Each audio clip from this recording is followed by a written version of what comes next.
जय श्री राम भक्तों, कैसे हैं आप सब भक्तों। आज है अमावस्या तिथि और अमावस्या तिथि को जब हम अमावस्या का कहानी सुनते हैं, अमावस्या का व्रत करते हैं तो हमें अनंत गुना फल मिलता है।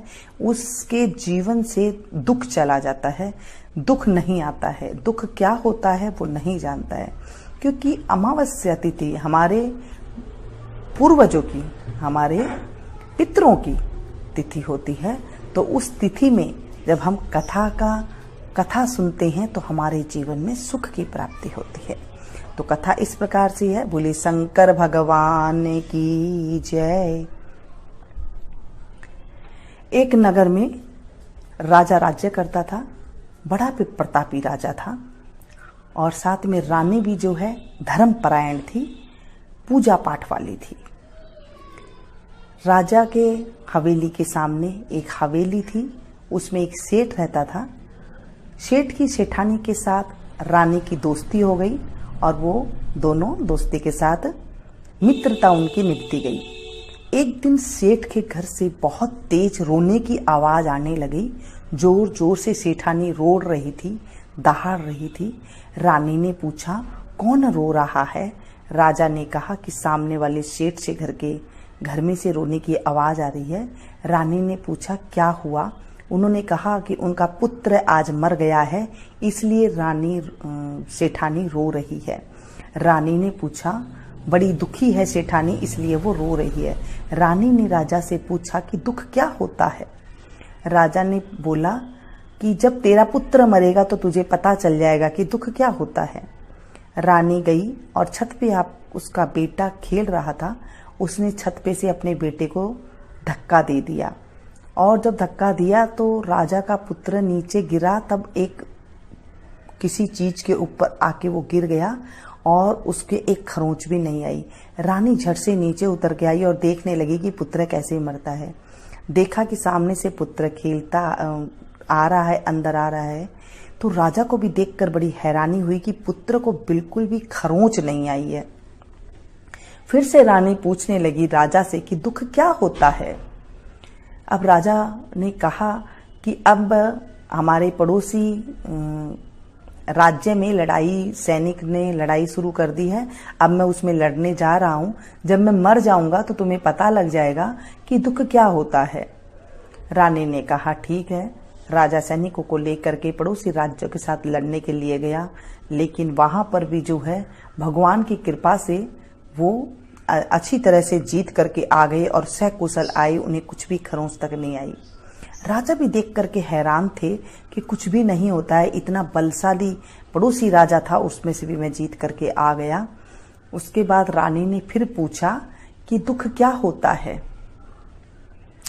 राजा ने कहा कि अब हम गंगा स्नान को जाएंगे और वहां पर मैं गंगा में डुबकी कूद जाऊंगा, फिर तुम्हें पता लग जाएगा कि दुख क्या होता है।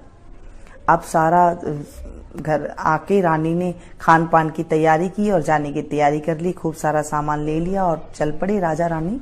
जब गंगा स्नान करने के लिए गई तो रास्ते में देखा कि खूब अच्छी सरोवर है और वहां पर हवा अच्छी है। तो रानी ने कहा कि मुझे भूख प्यास लग रही है, तो यहाँ पर हम विश्राम भी कर लेते हैं और पानी भी पी लेते हैं।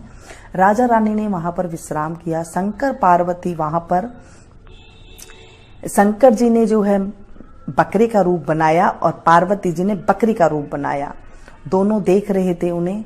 तो राजा ने कहा कि मैं पानी लेकर के आता हूं। गंगा किनारे वहां पर गया तो पानी लेने गया तो पार्वती जी ने पूछा कि रानी को तो दुख देखना है और इसके जीवन में दुख क्यों नहीं आ रहा है? शंकर भगवान ने कहा कि इन्होंने अमावस्या तिथि का व्रत किया था, दान पुण्य किया था, इसकी वजह से रानी को कभी भी दुख नहीं आएगा और अभी राजा डूबेगा कूदेगा तो भी राजा जीवित ही आ जाएगा। ये बात रानी सुन रही थी कि ये दोनों बकरे बकरी के रूप में इंसान की भाषा में बात कर रहे हैं। तो रानी को अचंभा हुआ और फिर बाद में जब राजा आए तो रानी ने राजा को सारी बात बता दी कि मेरे जीवन में इसलिए दुख कभी भी नहीं आएगा और शंकर पार्वती ने ये बातें जब कर रहे थे तो रानी ने अच्छे से सुनी थी। शंकर भगवान ने कहा था कि इस रानी के जीवन में कभी भी दुख नहीं आएगा। ये बातें जब राजा को बताई तो राजा को भी समझ में आ गया कि इस तरह इसी कारण से जो है रानी को कभी दुख देखना नहीं पड़ेगा, चाहे कितनी भी मर्जी विपत्ति आ जाए। राजा रानी अपने शहर को आ गए, अपने नगर को आ गए। नगर में आने के बाद राजा ने सारे नगर में ढिंडोरा पिटवा दिया कि सभी कोई अमावस्या तिथि का व्रत करना। अमावस्या तिथि का व्रत करने से कभी भी जीवन में दुख नहीं आता है। ये थी अमावस्या की कहानी। बोले शंकर भगवान की जय, माता पार्वती की जय। दोस्तों, अमावस्या के दिन सुबह जल्दी उठ करके स्नान करना चाहिए। स्वच्छ जल से स्नान करें और बगैर नहाए नहीं रहना चाहिए। बगैर नहाए रहने से अमावस्या तिथि में पितरों का दिन होता है, तो वो जो है आशीर्वाद नहीं देते हैं और वो श्राप दे के चले जाते हैं। तो उस दिन जल्दी उठ करके नहाना चाहिए। नहा करके बिल्कुल साफ जगह कर लेनी चाहिए, रसोई की बिल्कुल साफ जगह कर लेनी चाहिए। और वहां पर जो है कईयों के तो परिंदे में जो है घड़ा वगैरह जहां पानी का रखते हैं वहां पूजा होती है। अगर आपके यहाँ नहीं होती है तो आप बिल्कुल सिंपल 1 कटोरी चावल और उसके अंदर 1 का सिक्का, 2 का सिक्का, 10 का सिक्का, जितनी आपकी सामर्थ है उतना लेकर के आप मंदिर में जरूर भिजवाएं। नहीं तो दूध का पैकेट ले लें, सिक्का रख दें और वो भी मंदिर में पहुंचा सकते हैं। जितनी आपकी सामर्थ्य है, 10 रुपया, 20 रुपया, 1 रुपया, आप उस पर दक्षिणा जरूर रखें, वो आप मंदिर में दे करके आए। अगर इतना भी नहीं कर सकते तो घर में आटा, दाल, नमक, मिर्च सीधा है तो सीधा आप जरूर दे करके रखें। सीधा में दक्षिणा आप जरूर रखें। सीधा में आप ऐसे ले सकते हैं, जैसे किसी को नहीं पता होता तो एक थाली में आटा लें, 1 कटोरी ले, 2 कटोरी ले, 3 कटोरी ले, जितना आप ले सकते हैं उतना आप आटा लें। नमक डालें, चम्मच 2 चम्मच नमक ले सकती हैं। जितना आप मसाला खाती हैं ना सब्जी में, ये सारे मसाला आप डालें। नमक, मिर्च, हल्दी, धनिया ये डालें। जीरा रखें, घी जरूर रखें, क्योंकि घी के बिना अनाज नहीं दिया जाता है, वो सूखा अनाज हो जाता है। घी आप जरूर रखें, देसी घी 1 चम्मच 2 चम्मच, नहीं है तो आप जो भी घी खाते हैं वो रख ले, वो नहीं है तो आप तेल जरूर रख दें। जो भी है आपके पास आप रख दें, क्योंकि जब हम थोड़ा थोड़ा धर्म करते हैं, धर्म करने से पुण्य की प्राप्ति होती है और इतना हो जाता है कि हम फिर बढ़ चढ़ के करते हैं, क्योंकि हमें भगवान जो हम देते हैं हमें भगवान वही लौटाता है, लाखों गुना करके लौटाता है। फिर उसके बाद अगर आपके पास कोई फ्रूट रखा हो तो 1 फ्रूट रख दे। कोई सब्जी रखी है तो आप उसमें सब्जी, हरी सब्जी होती है, जैसे आलू हो गया, टमाटर हो गए, कोई गोभी का फूल हो गया, जो भी है आप वो रख सकते हैं उस थाली के अंदर। साथ में चीनी जरूर रखिए, क्योंकि मीठा भी जरूर रखा जाता है। आपकी जितना सामर्थ्य हो आप उसमें मीठा रख सकते हैं। और उसके बाद दक्षिणा आप जरूर रखें और उसके बाद हाथ जोड़ करके प्रार्थना करें, हे अमावस्या माता, हे पितरों के निमित्त जब आप निकाल रहे हैं तो पितरों के निमित्त आप उनको ध्यान करें और उसके बाद उस थाली को आप ले जा करके मंदिर में दे करके आए। सुबह सवेरे अगर जल्दी जल्दी आप हो सके तो 1 लोटा जल हाथ में ले करके दक्षिण की तरफ मुंह करके थोड़ा सा काला तिल लेकर के आप अगर अपने पितरों के नाम से जल चढ़ाएं तो वो अति शुभ होता है। कभी आदमी के जीवन में दलिद्र नहीं आता है कहते हैं। और अगर पीपल का पेड़ है तो वहां चढ़ा दे। रविवार का दिन हो तो पीपल के पेड़ के नीचे जल ना चढ़ाए, क्योंकि रविवार को पीपल में जल नहीं चढ़ाया जाता है। सिर्फ दक्षिण की तरफ मुंह करके आप, कहीं कच्ची मिट्टी है वहां पर आप जल चढ़ा सकते हैं। ऐसा कहा जाता है कि ऐसा करने से जीवन में कभी दुख नहीं आता है।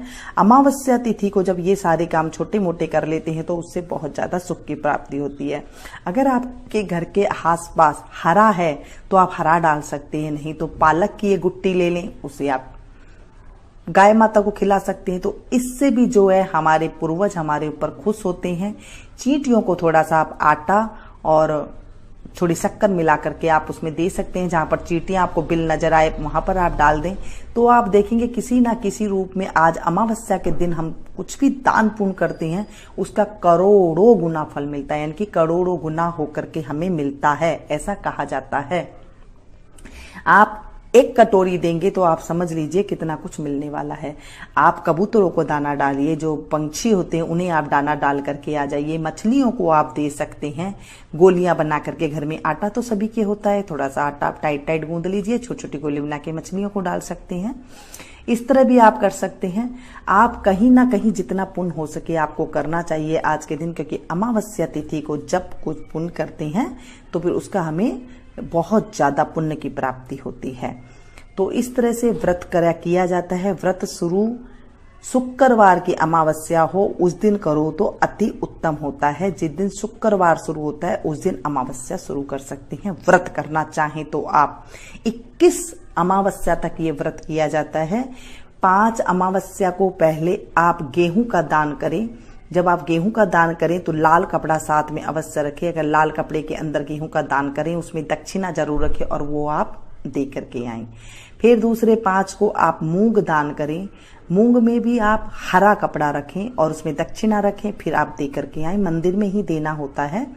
उसके बाद आप चना रखें। चने का जैसा कलर है आप उस तरह का कपड़ा ले सकते हैं। 1 मीटर ले, 1.25 मीटर ले, जितना आपकी मर्जी है आप उतना ले सकते हैं और उसमें दिया जाता है। उसके बाद जब आप फिर 5वां चौथा करें तो उसके अंदर आपको चावल लेने होते हैं। चावल आप उस चावल के कपड़े के जैसा ही रंग आपको लेना होता है। इस तरह से आपको व्रत विधि की जाती है। और जो 5वां होता है उसके अंदर भी आपको जो है जिस तरह का अनाज आप खाते हैं वो अनाज आप दे सकती हैं। गेहूं हो गया, मूंग हो गया, चने हो गए, चावल हो गए और साथ में जो हो गया मोठ ले ले चाहे बाजरे ले ले, कुछ मर्जी आप ले सकते हैं। 5वां अनाज आप कुछ भी मर्जी करते हैं। इस तरह से आपको दान विधि इस तरह से होती है। और फिर 21वें जो अमावस्या तिथि आती है उस पे जो है उद्यापन विधि इस तरह से की जाती है। बस यही सिंपल सा होता है। जिन्हें व्रत करना चाहें तो उन्हें संतान की प्राप्ति होती है, घर में सुख आ जाता है, दलिद्र नहीं रहता है, ऐसा कहा जाता है। अमावस्या तिथि व्रत करने वाले को घर में भंडार भर जाते हैं, क्योंकि जो अमावस्या तिथि होती है हमारे पितरों की होती है और हमारे बड़े बुजुर्ग जो गुजर जाते हैं उन्हें पितर कहा जाता है। फिर अगर जब हम उनके नाम से व्रत करते तो हमारे घर में भी सुख शांति आती है। जय बोलिए शंकर भगवान की जय, माता पार्वती की जय, अमावस्या तिथि की जय। दोस्तों पसंद आए तो प्लीज एक लाइक जरूर दीजिएगा। इसे ज्यादा से ज्यादा अपनों के साथ शेयर कीजिएगा। मिलते हैं फिर से एक नई वीडियो में नई जानकारी के साथ। तब तक आप लोग देखते रहिए मीनू संगीत। Thank you. जय श्री श्याम भक्तों, कैसे